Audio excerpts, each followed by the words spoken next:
pas hier, si c'était seulement maintenant où ta gloire pouvait se répandre dans ce lieu, et si c'était seulement maintenant où le culte pouvait être un culte ordinaire, et si c'était seulement maintenant où les hommes ici, qui étaient des hommes ordinaires, pouvaient devenir des hommes extraordinaires. Ça, je le crois que dans la présence de Dieu, même celui qui était le plus vil peut devenir le plus saint. Ça, je crois dans la présence de Dieu. Même celui qui n'avait pas assez d'expérience spirituelle avec Dieu devient un homme d'expérience. Ça, je crois avec Dieu. Même celui qui n'avait pas un ton élevé dans la dimension de prière peut obtenir cette dimension simplement juste dans la présence de Dieu. Dans la présence de Dieu, même celui qui n'avait pas de référence peut se référer en Jésus-Christ. Dans la présence de Dieu, même celui qui n'avait pas d'appui peut avoir appui en Jésus-Christ.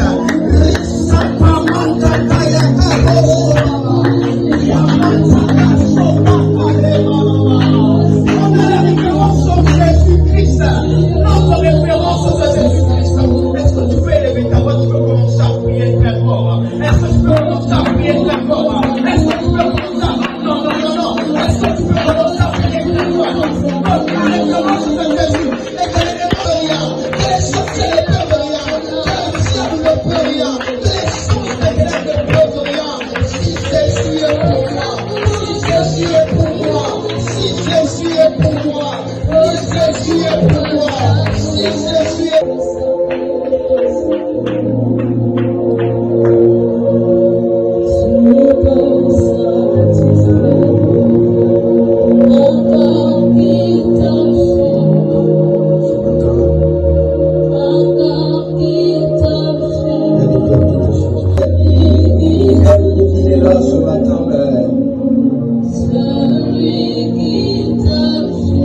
Que tu es un Seigneur, l'objectif primo, c'est tout simplement que tu répandes ta gloire. Et l'objectif de second de Seigneur, c'est tout simplement que tu sois parmi nous présentement, que tu sois parmi nous présentement, que tu sois parmi nous présentement, que tu sois parmi nous présentement.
connaissance de Jésus, nous atteignons à la vérité. Mais si nous n'avons pas la connaissance de Jésus, nous sommes dans la fausseté.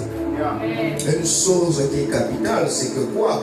Les personnes qui ne connaissent pas Jésus-Christ, les écouter dans leurs oreilles spirituelles, mais il faudrait aussi que ta sensibilité spirituelle soit à l'écoute. Alléluia. Pas seulement le physique, mais aussi le spirituel. Le thème de l'année qui est connu de tous, c'est la provision divine. Alléluia. Alors le sous-thème de ce matin, c'est la vérité libère. Alléluia. On va dire comment est-ce que je veux développer la vérité libère. Le thème là, lorsque ça m'était venu, j'étais en train de préparer un thème pour un séminaire qui après n'a pas eu lieu. Et après, lorsque je préparais le thème, je me dis, qu'est-ce que je prêchais sur quoi? Après le thème est venu, la vérité libère. Mais comment est-ce qu'il faut décortiquer la vérité libère? Alléluia. Et le Saint-Esprit a émis en moi une pensée. Après j'ai compris comment est-ce que ça devait se passer. Et dans l'œuvre du Saint-Esprit, ça va bien se passer. L'explication des mots. Si j'explique les mots, c'est pour que la compréhension de certains soit un peu soulagée sur l'explication de certains mots. Déjà, le mot liberté, du latin libertas ou liberare, est une situation d'une personne qui n'est plus sous la dépendance de quelqu'un ou de quelque chose. Alléluia. Donc, une personne qui est libre est une personne qui n'est plus sous la dépendance, sous le joug, sous l'impulsion de quelqu'un ou de quelque chose. Le sens commun, c'est l'autonomie, la délivrance. Alléluia. Or, la délivrance est un mot aussi. La délivrance est dit souvent comme le mot en grec roumai et en hébreu teshuva. Après, la vérité en elle-même, du latin veritas, du verus vrai, aletheia, c'est la connaissance conforme au réel. Alors, la vérité est une connaissance conforme au réel. Ce qui est véridique ou ce qui est véritable, c'est lorsque l'association de la connaissance est dans la conformité du réel. Si la connaissance n'est pas en conformité avec le réel, alors ce que tu dis est faux. Alléluia. Alléluia. Si la connaissance n'est pas conformée au réel, ce que tu dis, c'est faux. Exemple, je peux te dire une chose. Exemple, je peux te dire aujourd'hui que le président Trump est mort, entre parenthèses. En ta connaissance, tu sais qu'il n'y a aucune nouvelle qui atteste qu'il est mort. Alléluia. Et vu que ta connaissance atteste qu'il n'y a aucune nouvelle qui est mort, je peux peut-être inventer ça. Alors, la connaissance n'est pas conforme au réel. Et quand la connaissance n'est pas conforme au réel, alors l'expression fausseté fait apparition. Mais donc, Jésus devait mourir pour que nous puissions avoir le salut. Voilà pourquoi ça s'est passé comme ça. La vérité, c'est Jésus. Première des choses, la vérité, c'est Jésus. Deuxième des choses, lorsque nous connaissons cette vérité, il y a la liberté. Il y a la liberté. Aucune personne ne peut passer par Jésus et rester le même. Ah, ça n'existe jamais. Frère, lorsque tu passes en Jésus et que tu es le même, pose-toi des questions. Pose-toi des questions. Comment est basée ta foi chrétienne? Regardez, des fois, c'est la foi chrétienne, la base de la foi chrétienne qui empêche certaines choses. La foi chrétienne, lorsqu'elle n'est pas stable, ça c'est les fondements. Voilà pourquoi je dis les chrétiens doivent connaître les fondements bibliques. Quand tu connais les fondements bibliques, tu peux exceller bien dans le domaine spirituel, dans le domaine eschatologique ou pneumatologique. Pourquoi? C'est des choses puissantes du royaume des cieux. Quand tu connais ces fondements, les fondements de la spiritualité, c'est ce qui permet à ce que la vie chrétienne d'un chrétien soit une vie puissante. Quand un chrétien connaît les fondements, il connaît que la foi en Jésus-Christ provoque quelque chose. Il connaît que la connaissance de Jésus en tant que vérité. Pourquoi? Le monde spirituel obéit à des lois et à des formes. La divinité, la vie, c'est tout ce qu'il te donne. La vie, c'est tout ce qu'il te donne. Tout ce qui était mort, qui se ressuscite. Jésus a perdu sa vie pour que ta vie, que tu puisses la gagner. Oh, Jésus a perdu sa vie pour que tu reprennes ta vie. Jésus a perdu ta vie pour que tu gagnes ta vie. La mort de Jésus-Christ, lorsqu'on présente la mort de Jésus-Christ comme une mort sacrificielle, c'est parce que la mort de Jésus-Christ, c'est une mort où il perdait pour qu'on puisse gagner. Une mort où il perdait pour qu'on puisse gagner. L'homme ne peut pas perdre sa vie sans gagner une vie. Dans le domaine spirituel, lorsqu'une personne perd sa vie, c'est-à-dire qu'il peut la perdre pour la donner à une autre personne. Voilà pourquoi dans les dimensions de la franc-maçonnerie, lorsqu'on demande un sacrifice, une personne perd sa vie, mais tu gagnes plus. Tu gagnes en rang mystique. Pourquoi? La vie d'une personne est une chose très sacrée. Alléluia. La vie d'une personne est une chose très sacrée. Alors Jésus, lorsqu'il est venu, lorsqu'il est parti dans le livre de Jean 19, et lorsqu'il est allé sur la montagne, il a dit, Père, tout est accompli. Tu crois qu'il a accompli quoi? Tu crois qu'il a accompli quoi? Je vais te poser des questions. Il faut mettre les fondements bibliques. S'il n'y a pas les fondements bibliques, l'enseignement ne peut pas être bien compris. Tu crois que Jésus a accompli quoi? Lorsqu'on dit Jésus a accompli, il a accompli la réconciliation entre Dieu et nous. Première chose qu'il a accompli, il a accompli encore quoi? L'autorité que nous avons perdue, on a reçu cela. Il nous a accompli encore le renouvellement du salut, du salut, oui, parce que ça aussi on avait perdu, mais il a accompli encore quoi? La richesse, ok, mais il a accompli encore quoi? Comment on dit? Il a accompli, je veux dire, all things what you do.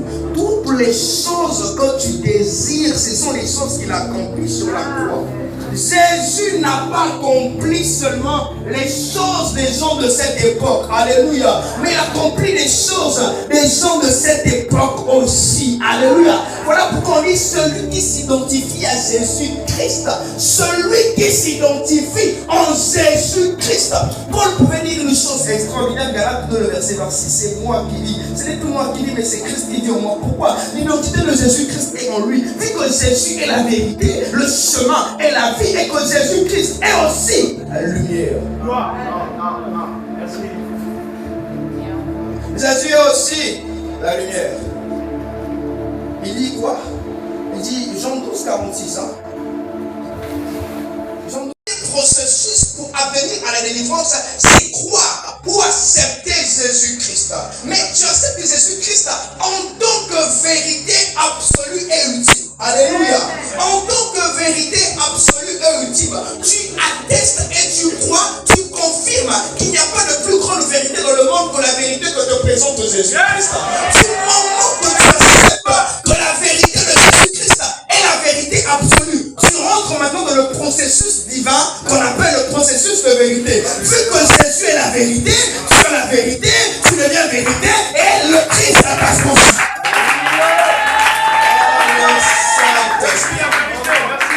Celui qui connaît ou qui reconnaît que Jésus est le chemin, la vie et quoi? La vérité. Il faut que tu reconnaisses d'abord qu'il est la vérité. Donc que tu n'acceptes pas que Jésus est la vérité. Ton processus de délivrance est interrompu. Frère, Nathanaël, dans le livre de Jean 1er, lorsqu'on a parlé, lorsque Philippe lui parle de Jésus, il présentait Jésus, le Nazaréen. Oh Jésus, le Nazaréen. Mais il est où? On dit, il y a un homme qu'on appelle l'homme de Nazareth. Nazareth, qu'est-ce qu'il y a devant? Nazareth, une ville qui était, l'expression down, une ville qui était pas considérée. On parle de Jésus de Nazareth. Nathanaël dit, il n'y a rien devant Nazareth. Lorsqu'il arrive au terrain, le gars, il avait des impulsions, des sensations terribles. Il comprenait déjà que le gars ne comprenait pas qui il était. Alors lorsqu'il arrive, la première des choses pour qu'il atteste, il dit, oh, mais depuis que tu étais sur le figuier, je t'avais vu. Alors le gars a dit, vu qu'il a compris que le gars était la vérité, il a dit, ok, c'est bon, j'ai attesté. Du moment qu'il a attesté que Jésus était la vérité, c'est là où il a dit, désormais, à partir d'aujourd'hui, le ciel s'ouvre. Commence à s'ouvrir lorsqu'on accepte que Jésus est la vérité. Les choses commencent à changer lorsqu'on accepte que Jésus est la vérité. Du moment que Nathanaël ne croyait pas que Jésus ne pouvait partir, mais vu qu'il a cru qu'il est la vérité, alors Nathanaël commençait à voir des choses dans sa maison.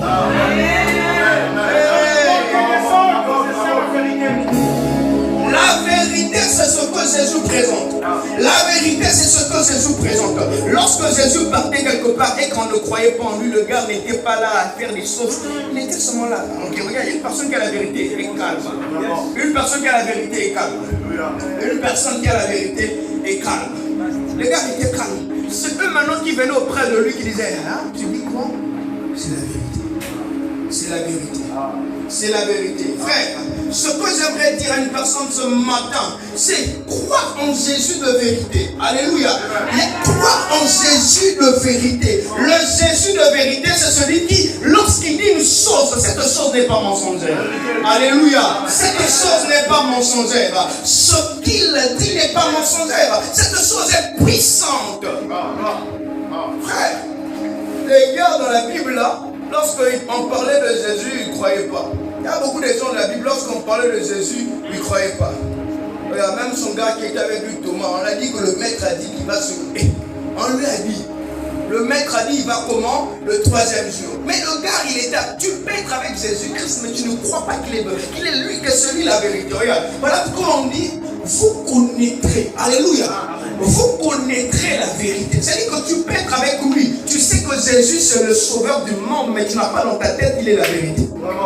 Voilà pourquoi on parle de vous connaîtrez la vérité. Thomas connaissait la personne de Jésus, mais il doutait de ce que Jésus disait. Il ne croyait pas que Jésus disait la vérité. Alléluia. Voilà pourquoi lorsque le maître lui a parlé, que non, après, les gars ont dit, nous avons vu Jésus. Il dit, quel Jésus? Le gars est mort enterré. On l'a mis tout ce qui est possible à mettre. Et le gars, Jésus dit, ok, vu que il n'a pas cru que je suis revenu d'entre les morts, qu'on ne peut plus me chercher parmi les morts parce que je suis vivant.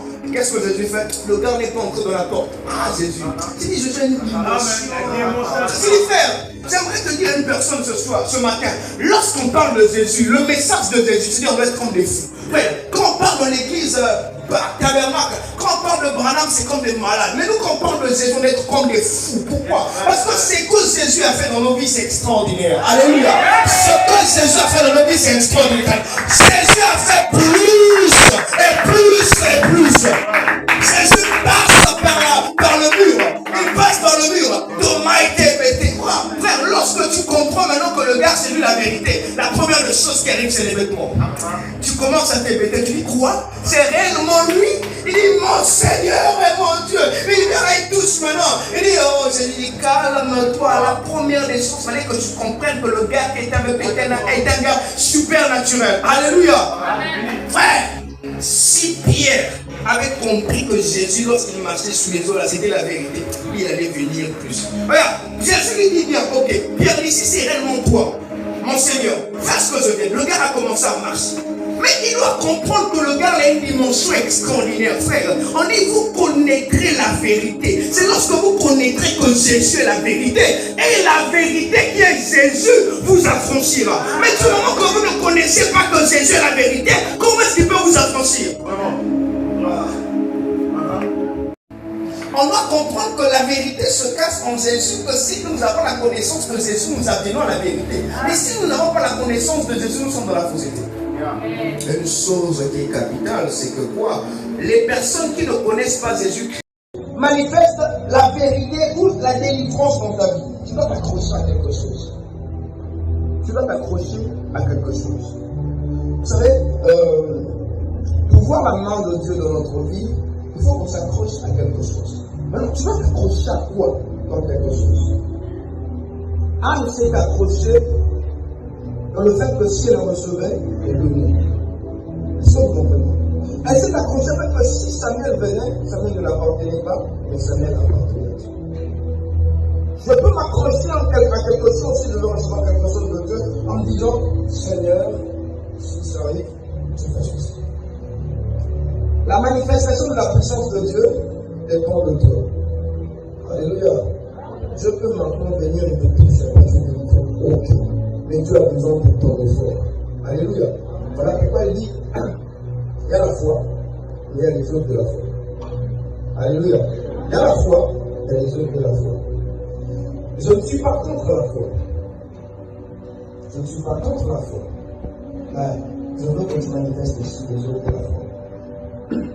Quand dit, montre-moi ta foi, moi je te montre les œuvres. Alléluia. Les œuvres de la foi permettent à ce que la foi soit encore plus puissante. Voilà pourquoi je dis. Le thème c'est la vérité libère. Je ne voulais pas atterrir de cette manière. Le thème c'est la vérité libère. Jésus le chemin, la vie et la vérité. Mais une personne, pour obtenir la vérité de Jésus, elle doit se connecter à la pensée de Jésus. Alléluia. Alléluia. Pour obtenir la vérité. Alors qu'est-ce que je fais? Je suis juste un agent troubleur. Maintenant, je ne me rends pas compte que je suis un agent troubleur. Mais comment est-ce que Jésus peut se manifester dans ta vie comme ça? Parce qu'il y aura toujours des agents troubleurs. Hein? Il y aura des agents de déception. Il y aura des agents qui viendront simplement pour guetter comment est-ce que ça se passe. Les agents troubleurs, c'est eux qui viennent, qui disent, le prêcher dans l'église, ils trouvent. Les agents de déception, c'est ceux qui, lorsqu'ils viennent, ils te disent, ah, mais ça fait tellement du temps que tu es dans cette position. Donc, les agents de déception, qu'est-ce qu'ils font? Ils sont là pour attirer la négativité. Lorsque la négativité est attirée dans ta vie, alors Dieu ne peut plus se manifester. Pourquoi? Pour que Dieu se manifeste, ou pour que Jésus puisse agir dans la vie d'une personne, dans certains domaines, il faudrait que cette personne soit prête à recevoir. Alléluia. La femme à la porte du sang, elle était prête. Jairus était prêt. Bartimée était prêt. Je dis, dans un certain cas, il y a des cas où je n'ai pas besoin de toi parce que tu n'as pas tellement de foi, mais je viens par ma propre foi. On dit c'est la pensée de Dieu. Non. Il avait ici, on voit son Père, on le voit. On a pensé. Le Dieu, c'est quoi dans ma vie? Pourquoi des fois on marche seulement dans l'aveuglement? Jésus, Dieu a une bonne chose pour toi. Dieu a une grande chose pour toi. Mais tu ne comprends pas qu'il a une grande chose pour toi. Regarde, Dieu ne fait jamais des choses sensibles. Il y a toujours un signe qui atteste que la puissance de Dieu est avec toi. Mais tu es ignorant ou ignorante. Il y a un signe qui montre que Jésus est là. Il veut se manifester dans ta vie, mais tu es ignorant. Lorsqu'on voit un signe, on s'accroche. Lorsqu'on voit un signe, on s'accroche. Lorsque je vois un songe où Dieu veut me parler sur quelque chose, je m'accroche sur ce songe. Dieu me donne les clés dans le monde spirituel, dans le rêve. Moi, physiquement, Seigneur, les clés signifient quoi? Lorsque tu as les clés, c'est-à-dire que tu as le contrôle. Jésus-Christ, nous avons ainsi prié. Amen. Amen. Tu peux t'asseoir au nom de Jésus. Voilà, il faut croire, continue à cacher la